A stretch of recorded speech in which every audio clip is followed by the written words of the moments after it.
शंकराचार्य ने मांगा था योगी का इस्तीफा। अब शंकराचार्य अविमुक्तेश्वरानंद को मिली धमकी। योगी पर फिर भड़के शंकराचार्य अविमुक्तेश्वरानंद। नमस्कार, मैं हूं आपके साथ सृष्टि श्रीवास्तव। हिंदुत्व पर बात करने वाली बीजेपी अब संतों के ही निशाने पर आ गई है। महाकुंभ पर योगी अपनी पीठ थपथपा रहे थे, लेकिन भगदड़ की वजह से उनसे अब इस्तीफा तक मांगा गया। खासकर शंकराचार्य स्वामी अविमुक्तेश्वरानंद सरस्वती ने तो खुलकर योगी पर सवाल उठाए, लेकिन अब सवाल उठाने वाले शंकराचार्य स्वामी अविमुक्तेश्वरानंद सरस्वती को धमकी दी गई है। कहा जा रहा है ऐसा योगी के समर्थकों ने किया है। चलिए आपको भी बताते हैं पूरी खबर के बारे में। दरअसल प्रयागराज के महाकुंभ में मौनी अमावस्या से पहले भगदड़ में कई लोगों ने अपनी जान गंवाई। जो आंकड़ा जारी किया गया उस पर भी कई सवाल उठे। शंकराचार्य अविमुक्तेश्वरानंद लगातार यूपी सरकार पर निशाना साधते रहे हैं। उनका आरोप है कि प्रशासन हकीकत छिपा रही है और अब उन्हें धमकी मिली है, जिसका खुलासा उन्होंने खुद किया है। यूपी तक को दिए गए इंटरव्यू में शंकराचार्य ने धमकी देने की बात कहते हुए कहा, हम अगर अपनी बात रखते हैं और सरकार को गलत लगती है तो उन्हें हमसे संवाद करना चाहिए। हमें तथ्य बताने चाहिए कि महाराज सच्चाई ये है, तब हमें अच्छा लगता कि चलो तथ्य दिखा रहे हैं। लेकिन वो तो ऐसा संवाद ही नहीं करते, उनके लोग बस धमकी देते रहे।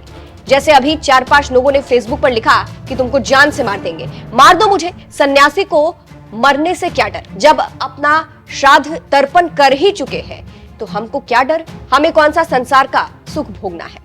तो इससे आप समझ सकते हैं कि कैसे शंकराचार्य अविमुक्तेश्वरानंद को धमकी मिली है। और जिस तरह से वो खुद कह रहे हैं कि उनके लोग धमकी दे रहे हैं, तो कहा जा रहा है यहाँ इशारा योगी की तरफ किया जा रहा है। सवाल उठ रहे हैं कि क्या योगी के समर्थकों ने शंकराचार्य अविमुक्तेश्वरानंद को धमकी दी है, क्योंकि अभी कुछ दिनों पहले वो योगी से इस्तीफा भी मांग रहे थे, इसीलिए सवाल उठ रहे हैं। हालांकि इसकी पुष्टि हम नहीं करते, बस ये सवाल है।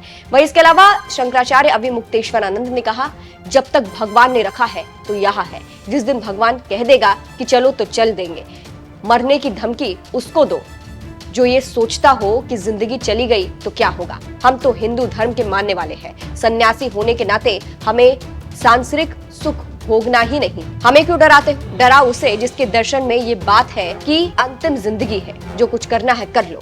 आगे योगी सरकार पर निशाना साधते हुए उन्होंने कहा, अगर तथ्य की कोई बात है तो वो मुझे आकर बता सकते हैं, हम उसको स्वीकार करेंगे, लेकिन आप लीपापोती करेंगे तो ये गलत है। लाशों को आप अगर कहेंगे कि अफवाह है, फिर लाशों के खेतों में दबवाने की बातें सुननी जाएगी, उसकी मर्चुरी में सड़ने की बात सुनी जाएगी, ये ठीक नहीं। आगे उन्होंने ये भी कहा, आप सच क्यों छिपा रहे हैं? आप हकीकत बताते कि ऐसा हो गया, इतने लोग मर गए, तो ये ज्यादा अच्छा होता। छिपाने से लगा कि ये बुजदिल आदमी है, ये हिम्मत वाला आदमी नहीं है। लोग भले ही कहे कि ये सख्त आदमी है, बुलडोजर चला देते हैं, लेकिन मुझे लगता है डरे हुए हैं, घबराने वाले शख्स है कि मेरी इमेज खराब ना हो जाए। घटना हो गई तो आप खड़े होकर संभालिए, इमेज क्यों खराब होगी। तो इससे आप समझ सकते हैं कि धमकी मिलने को लेकर शंकराचार्य अविमुक्तेश्वरानंद कैसे भड़के हैं और योगी पर निशाना साध रहे हैं बिना नाम लिए। फिलहाल आपको बता दें, महाकुंभ में भगदड़ मामले को लेकर शंकराचार्य अविमुक्तेश्वरानंद ने पहले योगी का इस्तीफा मांगा था। एक इंटरव्यू के दौरान उन्होंने कहा था, लोगों ने सरकार के दावों पर भरोसा कर लिया था। सरकार ने महाकुंभ से पहले कहा था कि अंदाजन 42 करोड़ लोग महाकुंभ में आने वाले हैं और सरकार ने 100 करोड़ लोगों तक की व्यवस्था कर ली है। मौनी अमावस्या से इन व्यवस्थाओं की पोल खुल गई है। आगे उन्होंने कहा था, सीएम योगी कोई संत नहीं है, अगर वो संत होते तो लोगों की मौत जैसी पीड़ादायक दुर्घटना को छिपाते नहीं। संत छिपाते कुछ नहीं है, वे सामने आकर स्वीकार करते हैं। सीएम योगी को इतनी बड़ी घटना के बाद इस्तीफा दे देना चाहिए और उनकी जगह पर किसी काबिल व्यक्ति को सीएम बनना चाहिए। तो आप इससे समझ सकते हैं कि कैसे अविमुक्तेश्वरानंद ने सीएम योगी से इस्तीफा क्या मांगा, उन्हें धमकी मिलने लगी और कहा जाने लगा कि सीएम योगी के समर्थकों ने उन्हें धमकी दी है। फिलहाल इस खबर पर आप क्या कहेंगे, कमेंट करके जरूर बताइएगा। नमस्कार।